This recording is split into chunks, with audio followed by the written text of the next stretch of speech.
Well, I want to welcome you back to the Cooking with Ryan and Ellen. For those of you who were on a coffee talk this morning, we have a little background, so that's a little funny here. This is an extension of the National Nutrition Month that we talked about this morning. March is always designated as National Nutrition Month. And it's always a focus on healthier eating. And today, the theme is personalize your plate.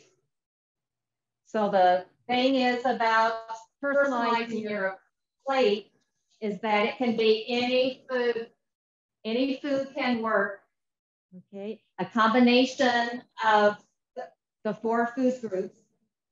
We're going to talk about fruits and vegetables, protein, milk. Okay, it can be in all sizes, shapes, colors. And it depends on kind of your personalization of what you like, maybe what you were brought up in your family, and your culture. So, but many foods can fit into a healthy intake. It can help with heart disease, diabetes, cancer prevention. So all these things are really important for our health.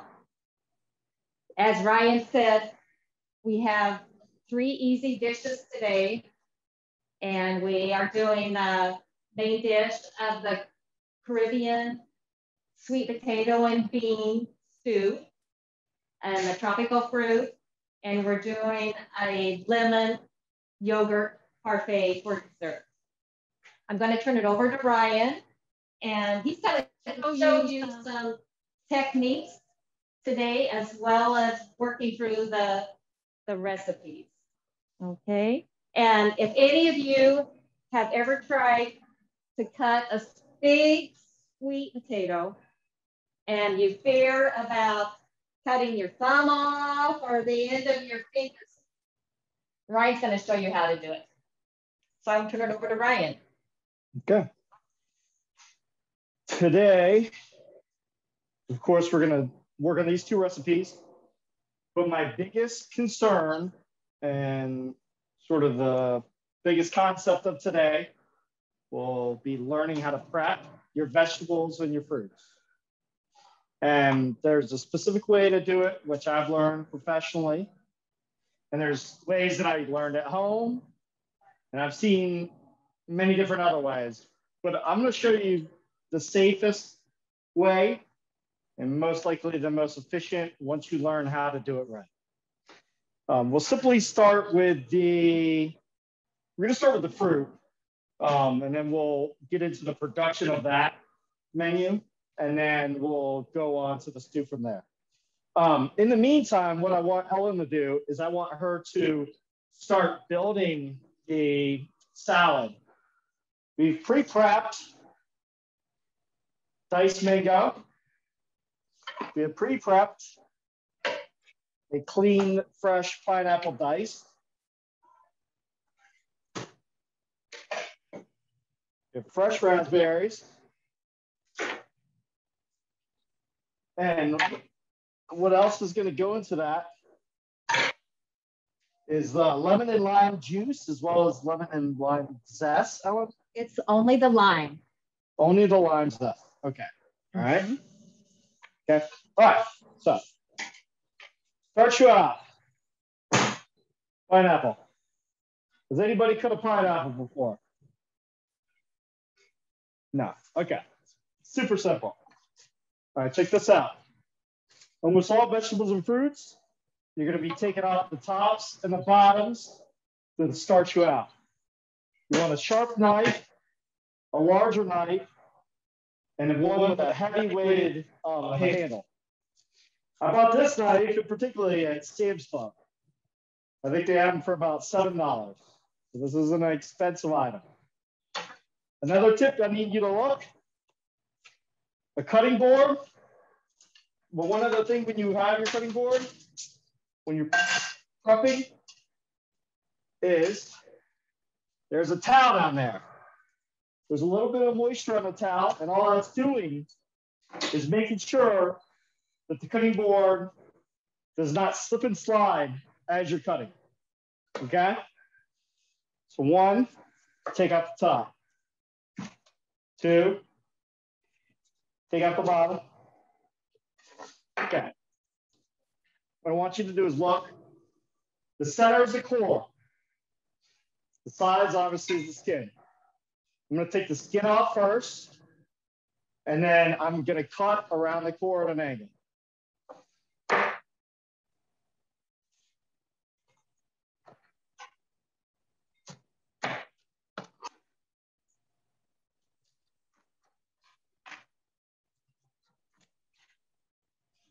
Pineapples have been great this year. So if you ever get an opportunity to get a fresh pineapple and you're confident to take one and clean one at home, I suggest you do so.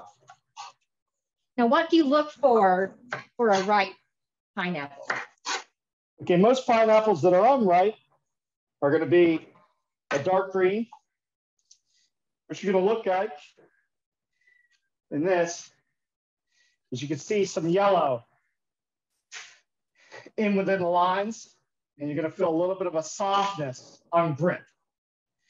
A lot of people swear by the scent as well from the bottom of the pineapple.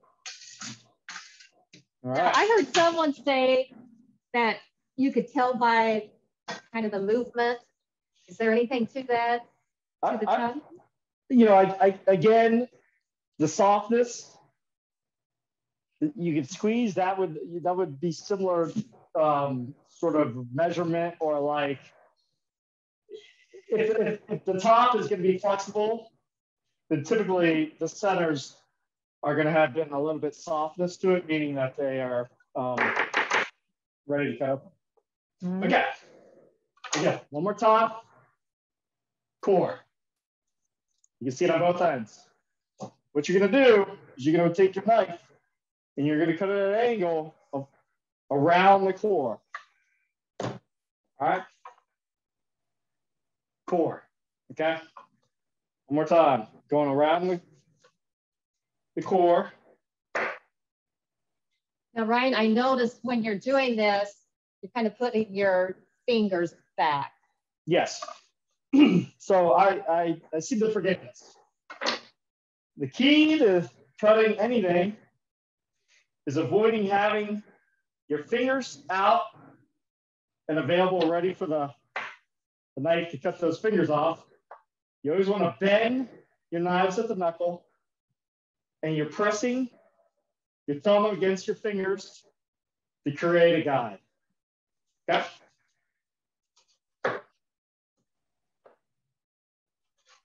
Okay, so what we have now is a core. There's some meat on there. So a lot of people like to chew basically whatever the remainder of the meat, and then, of course, just throw out the core.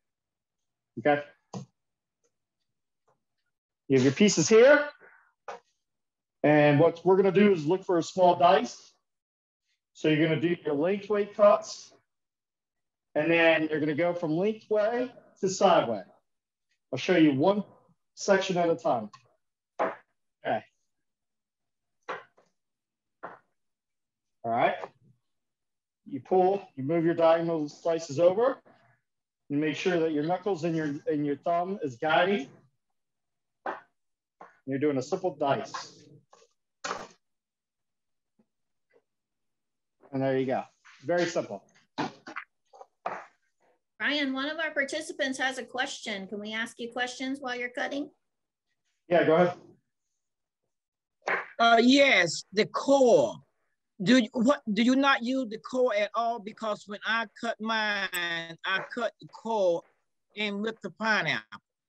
Is that wrong?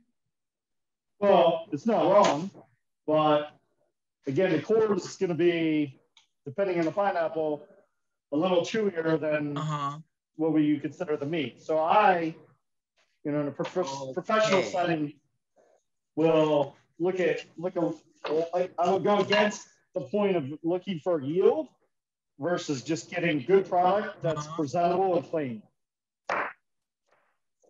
Okay. It's not wrong, good. but Thank you. I'm just showing you what I would do.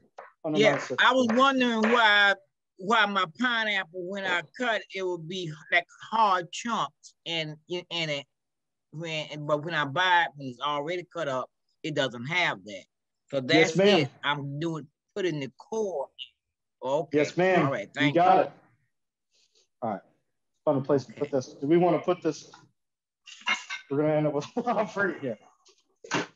We've already prepped quite a bit of fruit, and we're about to prep quite a bit more. All right. We need an apple. We do. Okay. Apple. This is interesting. A lot of people just eat the apple by their hand or maybe skin off, but I'm going to show you a quick way to create a dice. Okay. So, again, ends off. You can't really see the core, but we're going to take the skin off. Now, what I suggest that most people are going to have a skill set that I have. So I would suggest using a peeler at this point. And if you wanted to, you could leave the skin on just for a little bit more fiber. That's true. Mm-hmm. And again, with an apple, it's a little bit more difficult to determine where your core's at. But if you've done this long enough, you can kind of guess your way into it. There's another way. You can also cut to the center one more time, and it's going to give you an idea of the diameter of the core.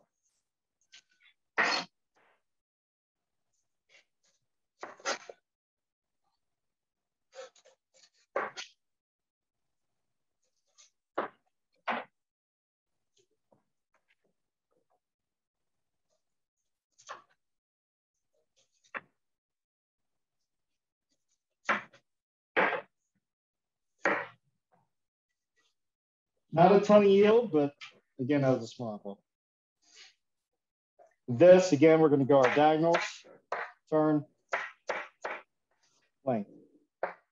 Diagonals, or lengthways by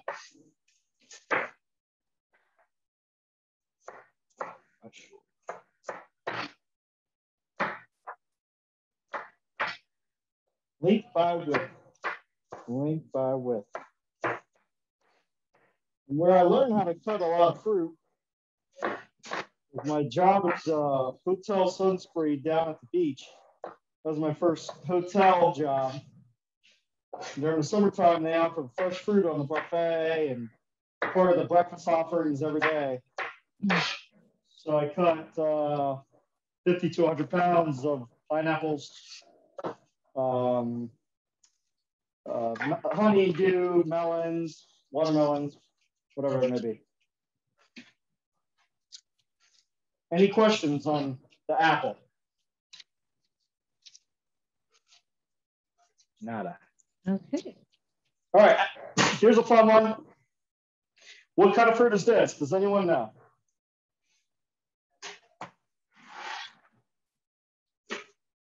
No guesses? Is it a mango? Yes, ma'am. Okay. You knew it. Oh, okay. Yeah, don't be afraid to throw out a wrong answer because, you know, we're working on through a Zoom call. You never know. But yes, you got a mango right here. So the mango, a couple things you want to look for. There's not a lot of people buy mangoes, but they are offered at all your liquor grocery stores. And here's a couple tricks. One, get as least amount of green as possible. You want your mango red to an orange tint way through. And you want it almost soft touch to touch. This one is not quite ready, but under these circumstances, I can show you how to prep these mangoes, which are going to be perfectly ripe, but perfectly edible. So, again, I like to always cut off the ends.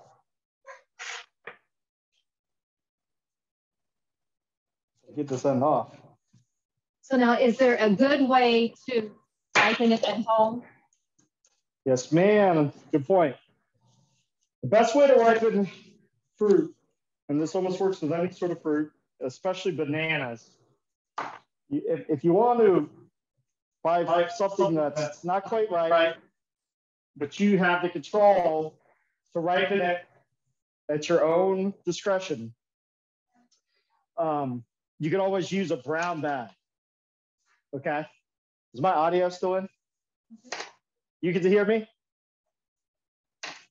Okay, good. I don't know what if it's like unmute. I can hear you, Ryan. You can hear me? Yes. Okay. All right. Back to cutting. Okay, so now we have mango. You got your skin, and then you have basically a seed in the center. With this, we're going to use a peeler. And I love mangoes. Again, I always like to bring up South Florida, where I lived. We had fresh mangoes every day because we had a mango tree. When you have a mango tree, you have unlimited mangoes. More mangoes than you could ever eat.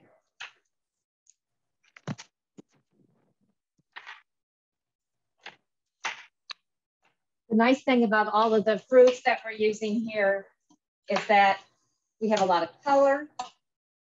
And with color, we have nutrition. We have a lot of great nutrition. We have vitamin A, vitamin C, antioxidants. It's just chock full of nutrition.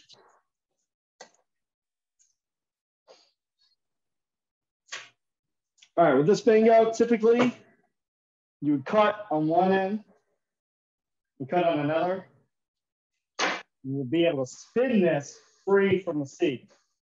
And the problem is, because we're not quite there, we're going to have to cut it similar to the pineapple. We have to cut around it.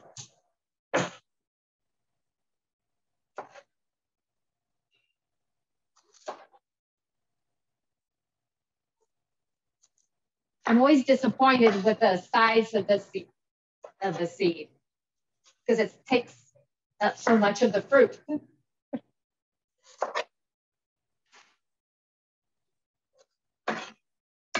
There you go. It's not a ton of meat or a ton of seed, but you know, Very tasty. What you got. It is a delicious fruit, though. It's my favorite. And again, we're going to go back to the instruction that I've repeated over and over and over again. Start with your length and then cut your width. Length and then cut your width.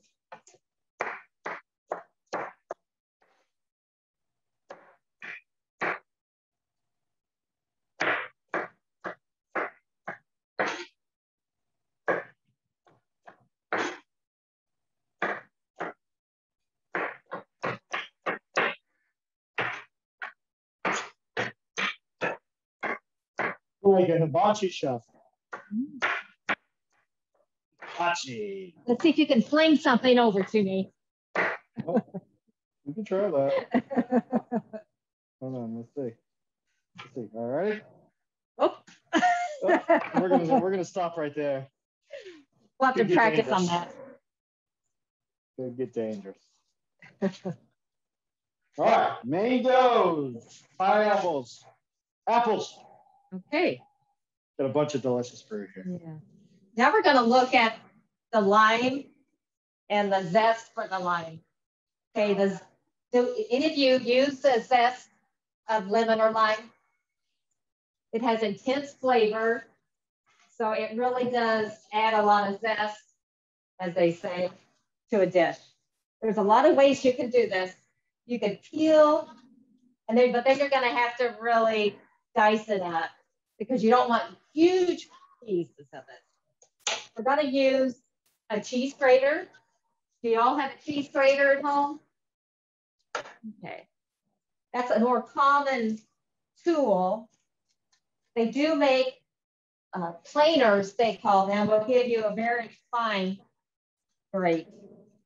But actually, this is doing quite well.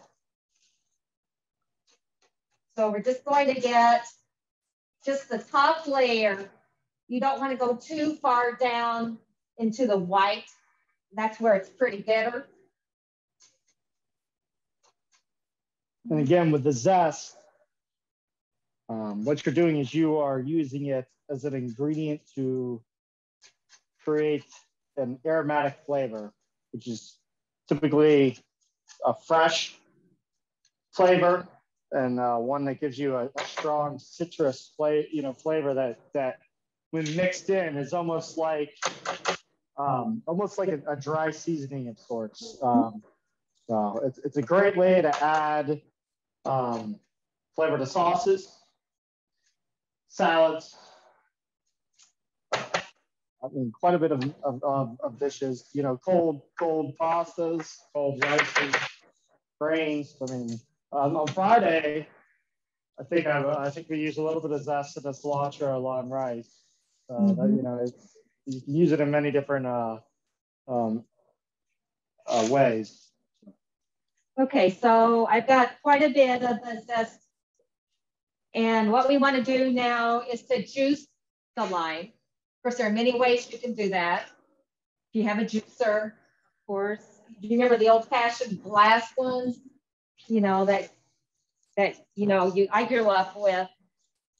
And one thing you want to do to really help release a lot of the juice is, you know, you can rub it around along. Actually, you can put it in the microwave for a few seconds to kind of warm it up a little bit. And that actually helps release. I'm going to cut this in half. Well, and I should do Ryan's way.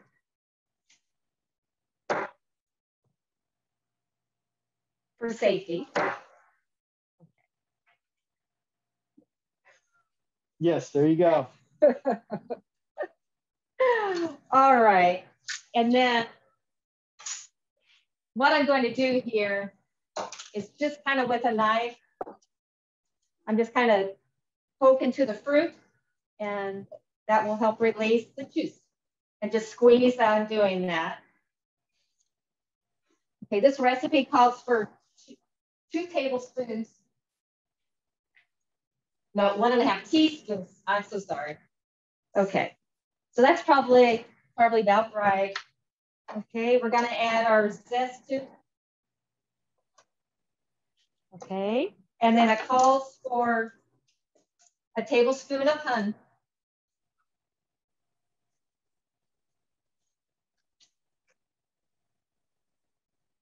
Of course, this is a natural sugar.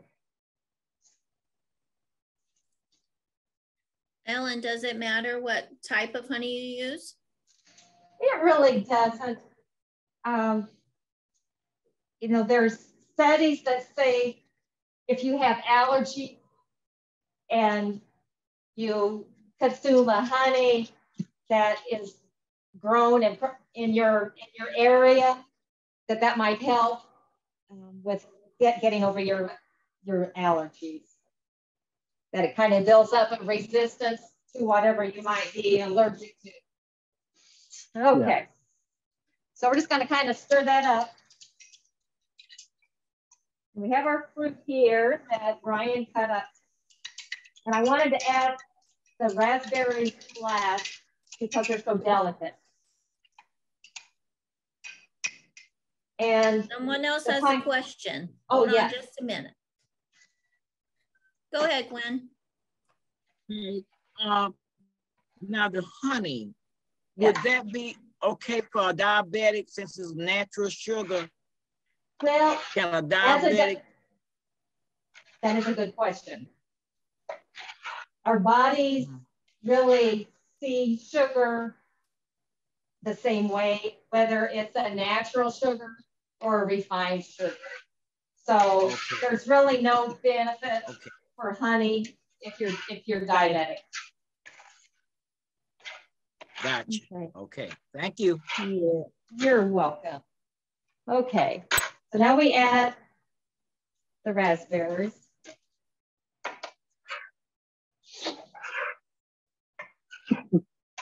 Okay. And can you see how pretty this is? Okay. Yeah, you might want to put it in the bowl. Yeah. There you go. That way you can see the colors. Yeah. So you have your bright colors, which means nutrition. You've got that little bit of line set to give it a little spark of freshness as well. It really doesn't need that, but it does give it that nice kind of a Caribbean taste, with the lime in it. So there is your fruit salad. Beautiful. All right. That is great. Very delicious. Okay. All right. So now, are we ready to start this stew? Yes, we can start the stew. Okay. And the one thing that I'm going to do is I'm going to go ahead. I'm going to start cooking the stew.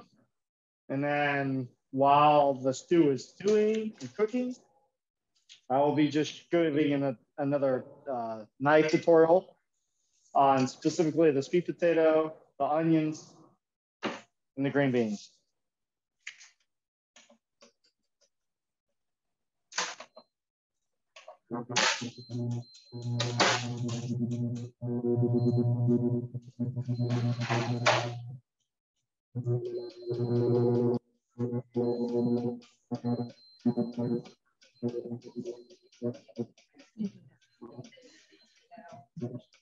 All right, I'm going to show you, I'm going to go through a quick little recipe. I'm going to show you the recipe on one of the screens so you can get an idea of what we're doing. I'm going to go ahead and add some of our stock now just so we can heat while I'm giving you an explanation of what we have going on. This is we had a little issues with the cooktop last time, but we haven't figured out for this round, so.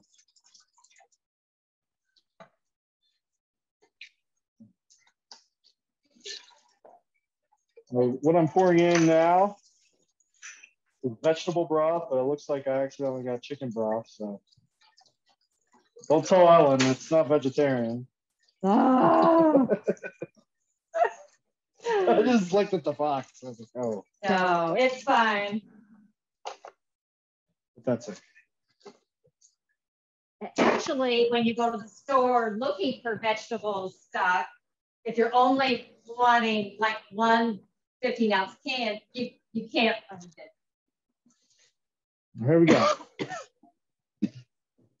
All right, yeah. Trying to get this thing straight on. Ah, I got it. All right. Green bean stew, 2 medium sweet potatoes, 2 cups of fresh green beans, and they're going to be diced in 1-inch pieces. Sweet potatoes, 1-inch cubes. 1 can of black beans, strained and rinsed. 1 small onion, and then Caribbean jerk seasoning. We have a homemade jerk seasoning, and then we're going to show you how we freshly prepared our vegetables. All right, Ellen? All right. Now, I'm going to go ahead and add our sweet potatoes because we're going to take the longest to cook.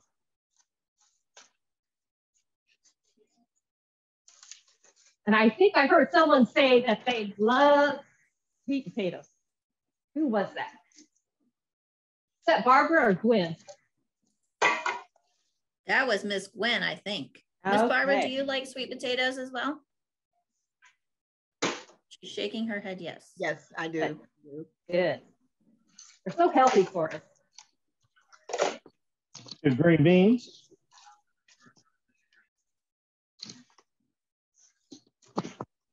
And we have black beans.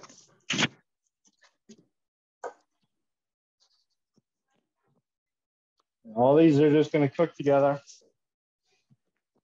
And the point in which the stew will be done will be the point in which the sweet potatoes are cooked.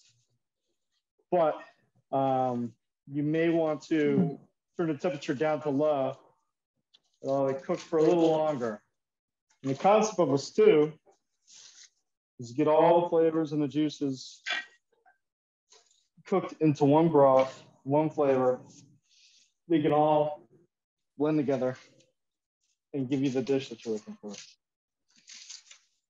All right, that was the onions. And so this right dish now, would also work well in a crock pot, slow cooker. again, it's pretty simple. I mean, you can't get any easier than what we got going on here. All right. Got my homemade jerk seasoning here. And in this homemade jerk seasoning, which any sort of grocery store is going to have a jerk seasoning. But the concept of jerk is that you want an aromatic, which typically you want, I'm using ground clove, 5 spice, and cinnamon. And then you're going to look for some warmth and earthiness. That's also probably going to add some richness. And for that, I use cumin and chili powder.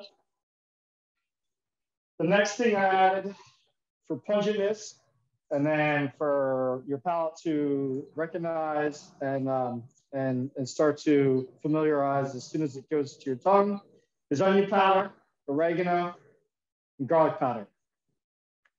Within any sort of seasoning that's going to be full flavored, you're going to want to add your sugar for sweetness. And this is like a mix, of course, or a rub. You're going to want to have your salt to complete the seasoning mix. And in this one, since it is a jerk, you want some heat. So you're going to use some sort of a chili pepper.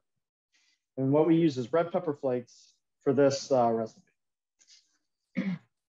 Now, it does seem like a lot of ingredients, but actually all of these spices and herbs are just on your, on counter. You use them in so many other applications.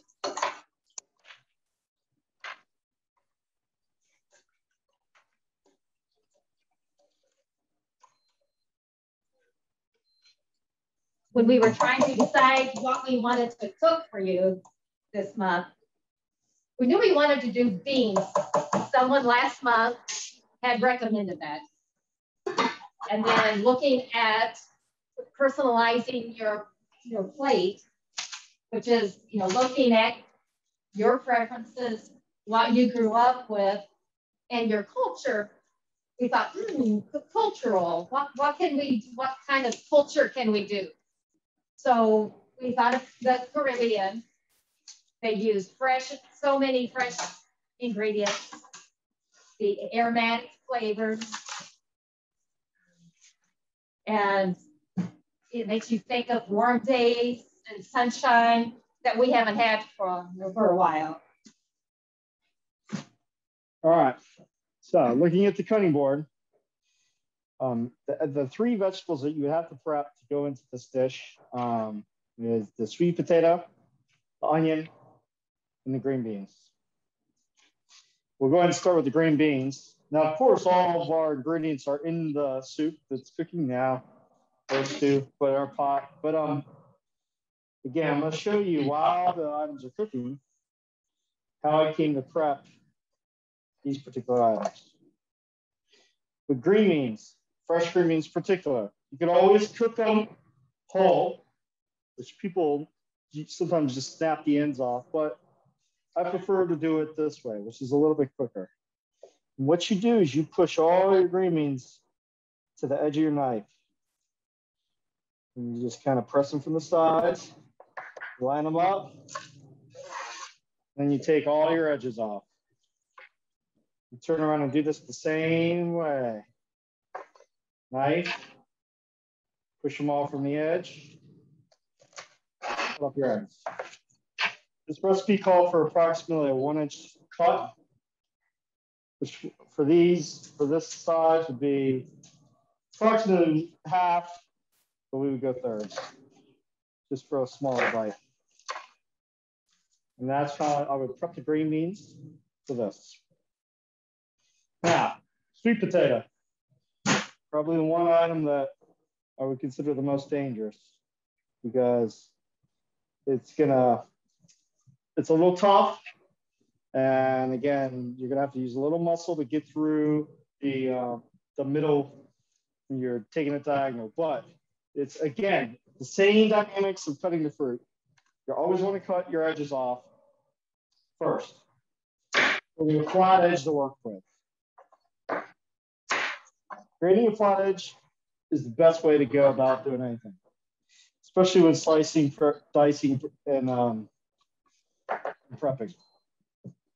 Here's your sweet potato. Here's your skin. And what we're going to do is, you can always use your peeler, but for the sake of showing you from using just the knife, you can peel it the same as you would peel a melon, a pineapple. You can smell it heating up. You know what they say, watch hot, never boils.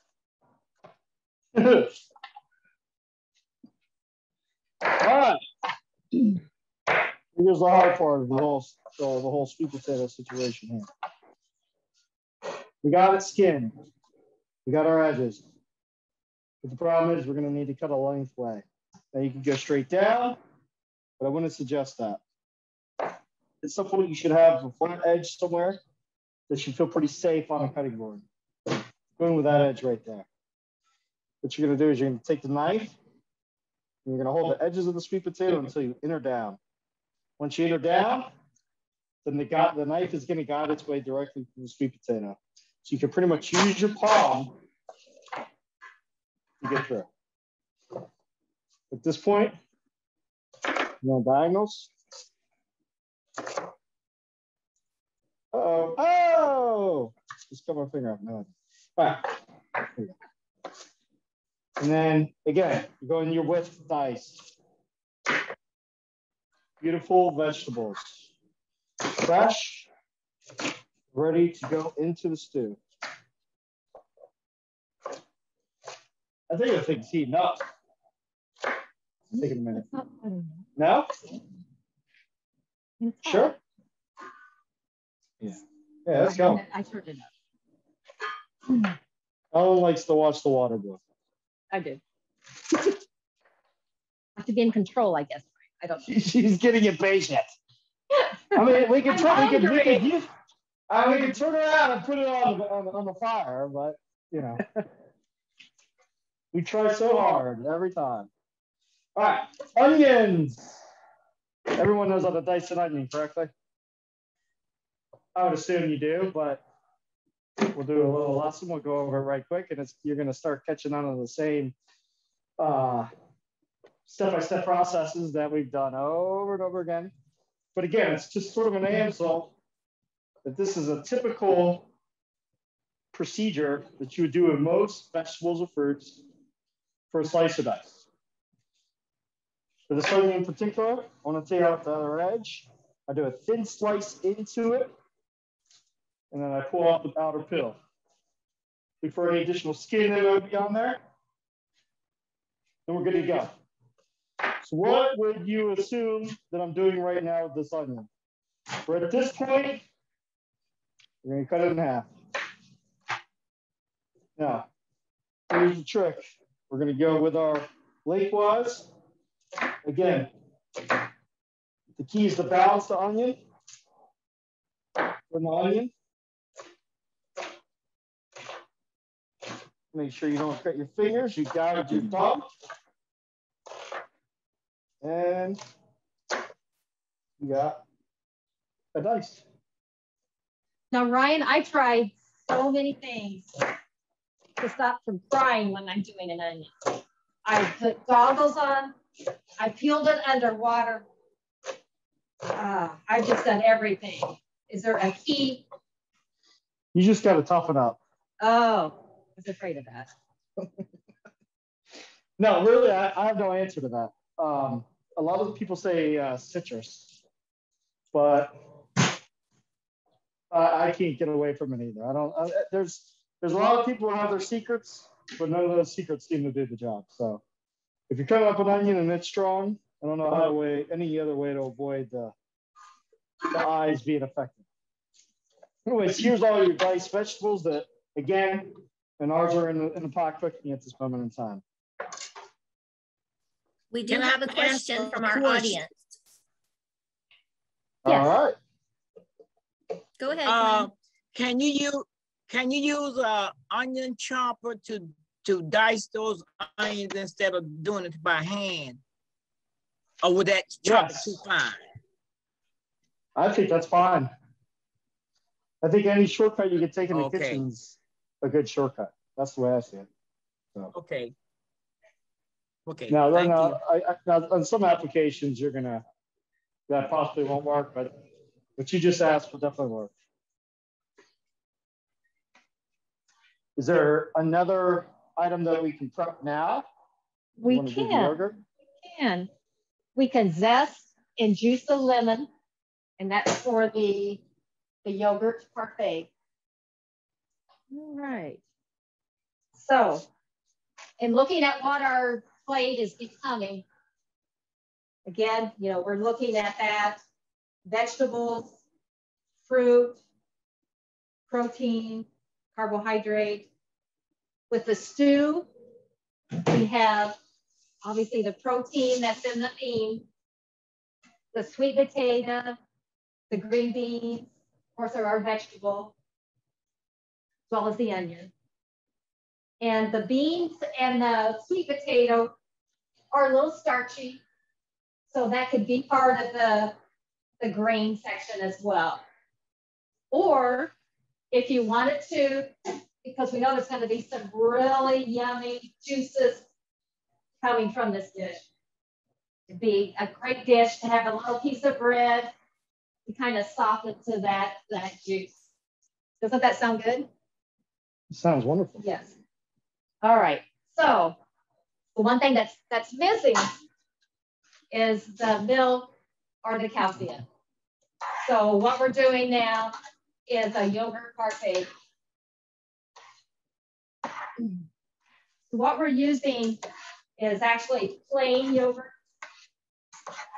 Plain yogurt has many applications. You can use it in place of sour cream, so a much healthier option. All right, so we are going to, I think I was too handy here. Here we go. So we're going to zest the lemon again.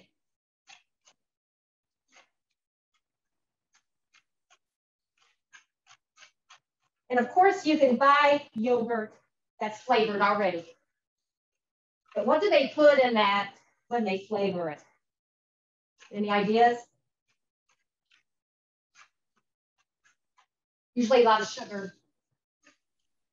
Okay. Probably artificial flavor. And that's true too. Absolutely.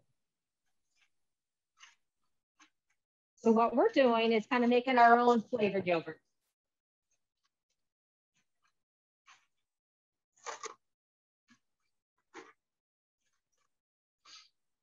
All right.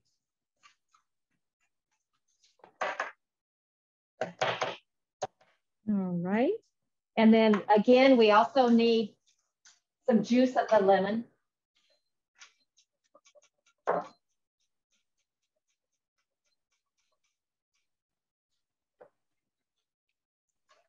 And we can do it the same way. All right. But first, for this recipe, we're going to use 2 cups of the plain yogurt. So that's going to be like half this container. And this is Greek yogurt. The nice thing about Greek yogurt is that because they removed a lot of the whey liquid, it has a lot more protein in it than your normal yogurt. So if you're looking for a protein source, as well as calcium, it's wonderful. Okay, then we're going to add the zest.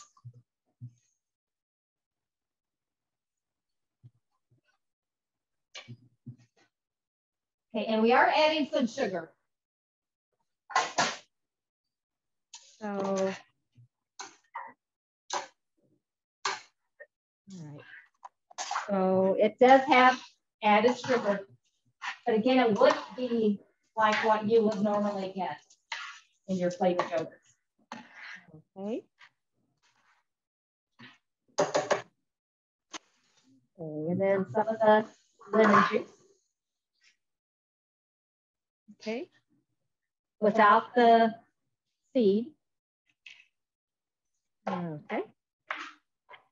And then we simply just mix this up.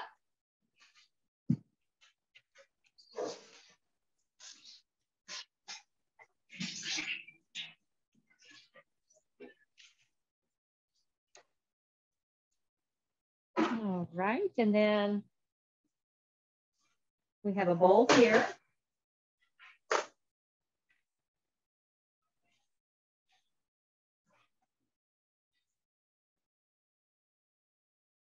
And then it's great by itself, but we're actually going to garnish it. I have mint growing at home. Do any of you grow herbs at home? Mint is one of those that you want to have confined, unless you want it all over the place. Okay. All right, so we can just garnish this with a few of the mint leaves. And then I saved out one of the rest. And okay. And there we have our yogurt dessert. All right, very easy. I'm almost embarrassed to show you how easy. The one thing about yogurt, if you do have some lactose intolerance, like many people do, a lot of times you can tolerate yogurt. With the yogurt, the milk sugar lactose, which is what you might be intolerant to, it's been broken down. So a lot of times yogurt is a good way to get your calcium. Okay, any questions on that? Okay, our meal is coming together. We're not too far away. I would guess maybe 5 minutes. Yeah. Well, now with the Caribbean culture, tell me about that. Okay, so I did a little bit of research because we don't all know everything, but we do have some sort of concept of what is the Caribbean. Well, the Caribbean, by a geographic standard, and I'm reading off my notes here, off on the wall, but I can't do this off the top of my head right now. But it starts 80 kilometers east of Florida, and it runs southeast along Cuba, which Cuba is one of the 13 countries. Okay, so you got Cuba, which is obviously a Latin culture. You got the Bahamas, which is so many different islands. You have Jamaica, Trinidad and Tobago, Barbados. You have two countries on one island, which is the Dominican Republic and Haiti. There's Santa Lucia, St. Kitts, Puerto Rico, Grenada, Antigua, St. Vincent, and Grenadines, if I said that right. So, I'm sure you all knew those 13 countries, but the concept with the Caribbean culture is a lot of their food is kind of co-mixed with the recipes.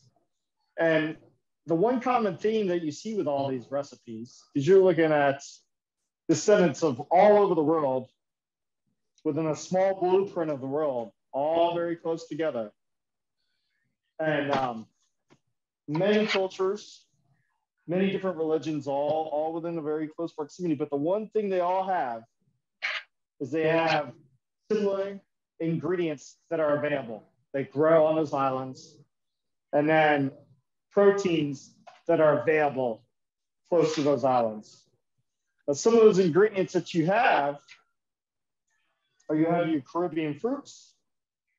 And for your proteins, you typically see a lot of hogs, very little beef, chickens, but the biggest protein is seafood.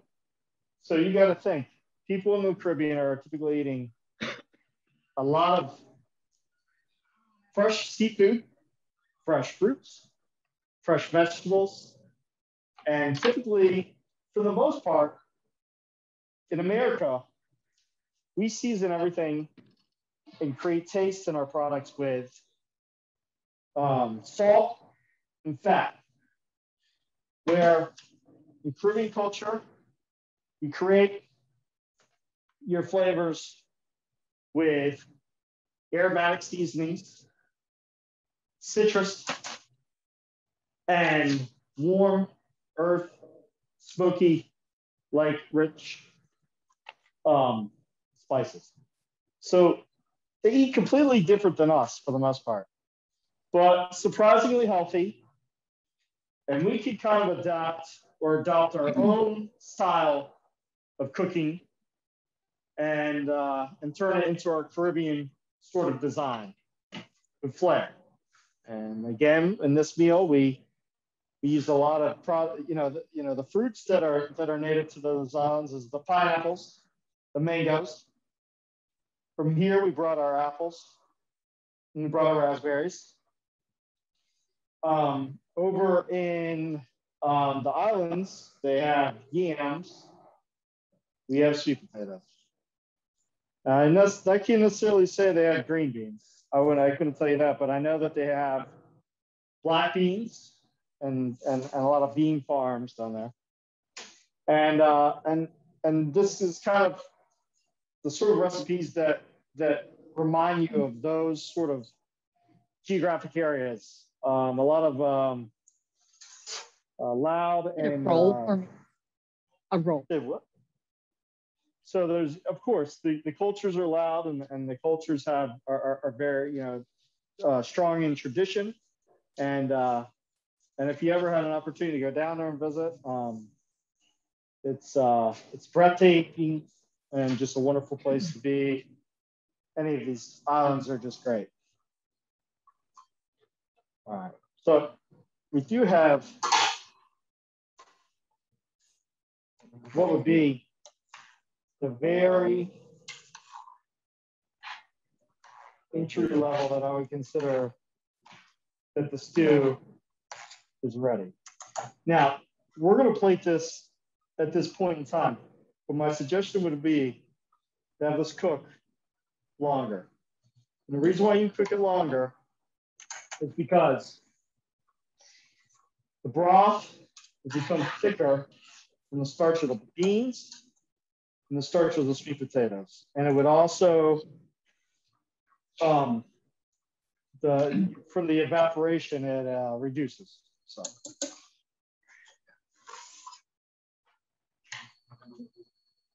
I'm gonna try. It smells heavenly, even with my mask on.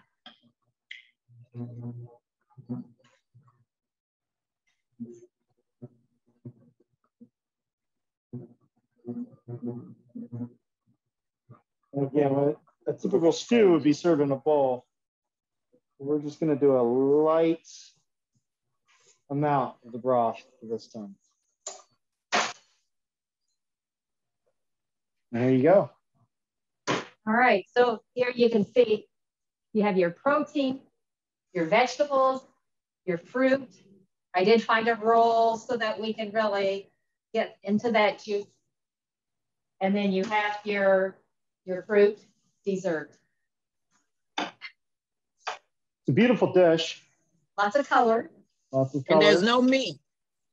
There's no meat in no the meat. I think Okay. you forgot the meat. Just the chicken broth. Just the chicken broth. All right. Now you all know from when we talked this morning about the beans, and you all do your beans for your protein sometimes. So yes. Mm-hmm. Yeah. Okay. So what do you think? That looks good. That looks good. One thing I would like to mention with the fruit, it's really important to do seasonal if you can. Mhm. It's usually cheaper. And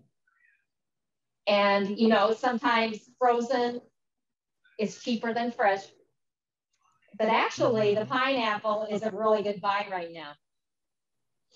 It really is. So it was very fun to get, and the raspberries were on sale. Yeah, I mean, again, it's pretty simple for the most part. And if you're cost conscious, this meal, that plate right there, is probably under $1.50 total product. Wow.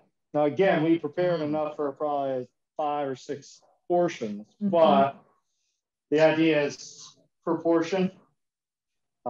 You know, this is a very inexpensive meal, and you get a lot of delicious flavor and a healthy meal all at the same time. It looks real good. It does. I wish we were there. I wish you were too. Yes. Well, one of these days, you know, when we do open, we will be having these Zoom cooking classes that we'll be able to have people here as well. Count me in. All right, I'll put you down. Yep. Are there any other questions for Ryan or Ellen? No, it's beautiful. It is. It looks very good. Yes. Well, thank you guys for joining us. And Ryan, Ellen, thanks as always for your time and your expertise. I'm pretty hungry now. I don't know about you guys. After watching you guys cook I took that. the recipe. I wrote the recipe down. I'm going to try. Well, let us know how it turns out, please. Yes. I will. Awesome. Well, make sure you tune in next month for another live demonstration with Ryan and Ellen. And we hope you guys have a great rest of your day. Okay, bye. Thank you all. Thank you, you too. Bye. Thank you, Ryan. Thank Bye. you.